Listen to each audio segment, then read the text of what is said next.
Los disturbios por el encarcelamiento del rapero Pablo Hasél se extienden a otras ciudades fuera de Cataluña y entran de lleno en el debate político. Vuelven a enfrentar a los socios de gobierno. Hola, buenas tardes. Ha sido la segunda noche de altercados en Barcelona, Lleida y Girona. También ha habido violentos enfrentamientos con la policía en Madrid. Hay más de 50 detenidos y 70 heridos. A eso hay que sumar los destrozos. En Barcelona han quemado 135 contenedores y 9 vehículos e investigan si la causa de que una chica haya perdido un ojo durante los disturbios es una pelota de foam. Y estas son imágenes de los daños en muchos comercios de los alrededores de la Puerta del Sol en Madrid. Algunos también fueron saqueados anoche.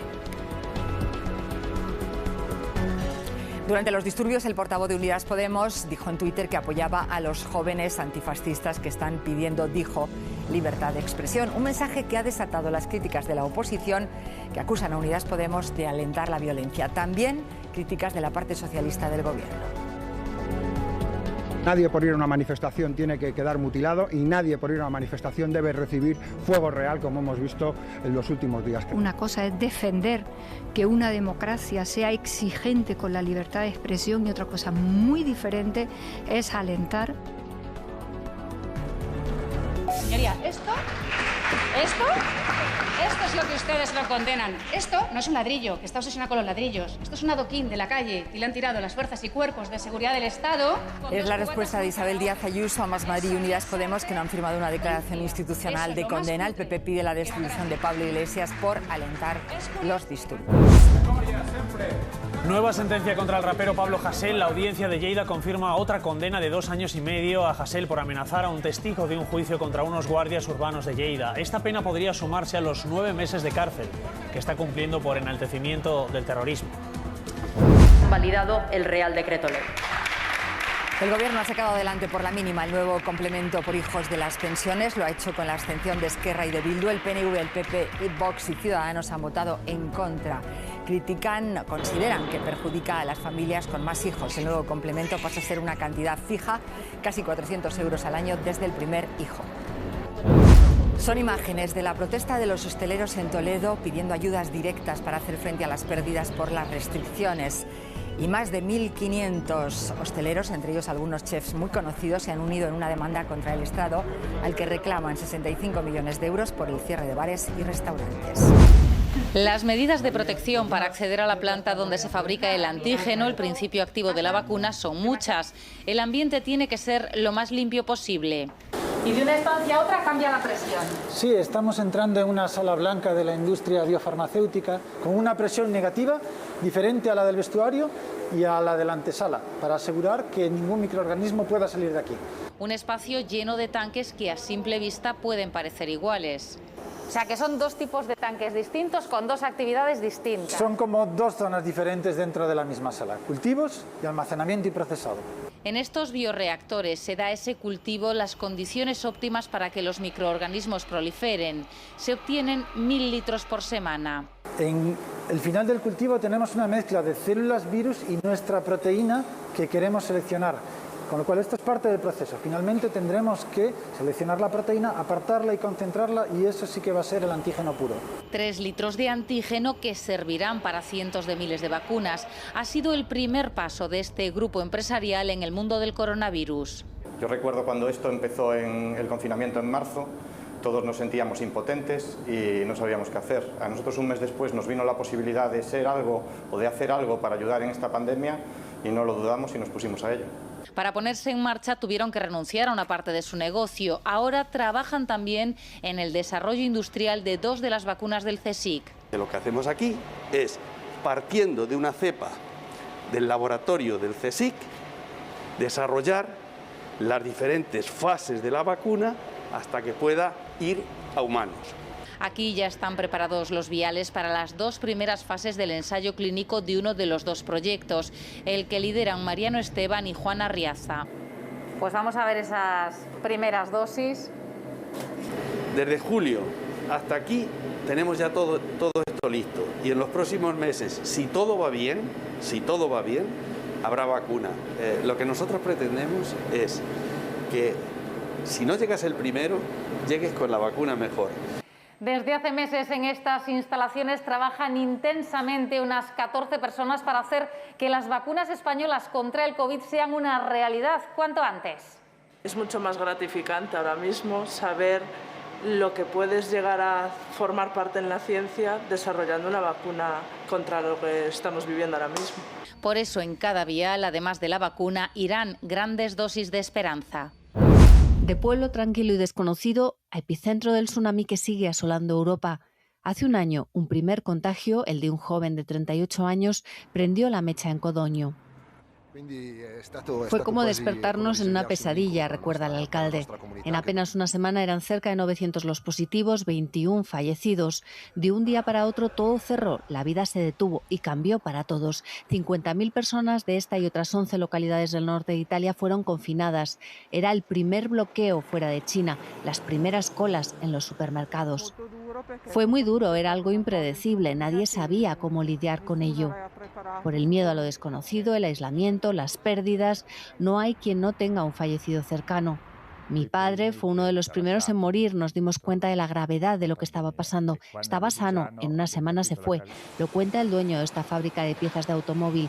Cerraron y se readaptaron para reabrir ya con medidas anti-COVID en 15 días. La pandemia cambió la vida de Marcio, de maestro a fotoreportero en una agencia internacional de noticias. Las fotografías narran el día a día en la primera zona roja de Italia. Documentan nuestras vidas en casa, pero también lo que ocurría fuera, cuenta. A día de hoy su familia vive un déjà vu. Su mujer es positivo y están todos confinados. Hace un año nadie sospechaba que antes o después casi todos pasaríamos por ello. Al apagón que dura ya 3 días en Texas, con cortes intermitentes, se suma el colapso de las tuberías. Unos 7 millones de vecinos están bajo este aviso: no consumir agua que no se haya hervido antes. Temen que esté contaminada por los cortes en el suministro y las fugas en el sistema de aguas residuales. Algunos ni tienen, otros no pueden calentarla. Y esta es la imagen en la costa sur del estado. 2.500 tortugas han tenido que ser rescatadas de las aguas inusualmente gélidas. Las autoridades locales lo comparan con el impacto del huracán Harvey en 2017. Tras una ola de desinformación en las primeras horas que señalaba a las energías renovables como la principal causa del colapso, el gobernador reconocía: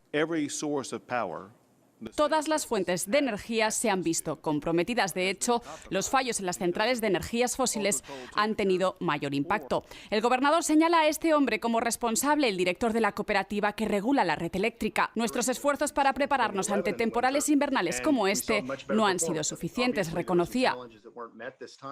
Un temporal que no solo ha azotado a Texas, sino a gran parte del país. Al menos más de una treintena de personas han fallecido y ya empieza a llegar hasta aquí, hasta el noreste, aunque con menor fuerza. Una situación que está entorpeciendo aún más, si cabe, la distribución de las vacunas. Fue la semana pasada en una sesión del Bundestag. La canciller vuelve a su escaño después de intervenir ante la Cámara y de repente se da cuenta de que ha dejado la mascarilla en el atril. Sale rápidamente a por ella y mucho más aliviada ya se la pone. Europa ha conseguido en los últimos días bajar la curva a 170 casos por millón de habitantes. Los contagios bajan en Europa, pero las mutaciones del virus se extienden por el continente. Esta es la curva, de más de 300 casos por millón de habitantes en el pico de enero, a poco más de 170 hoy. A pesar del descenso, todavía no se alivian las restricciones. En Portugal llevan confinados un mes y así pueden seguir hasta Semana Santa. En Ovar, el carnaval más famoso del país, tendrán que vivirlo en casa. En casa, con muchas saudades. Las mutaciones del virus avanzan en Alemania, advierte el ministro de Sanidad. La cepa británica pronto podría ser dominante. Berlín quiere cerrarle el paso a las variantes más contagiosas que circulan en Austria y Chequia, que sufre los atascos de los controles en la frontera germana.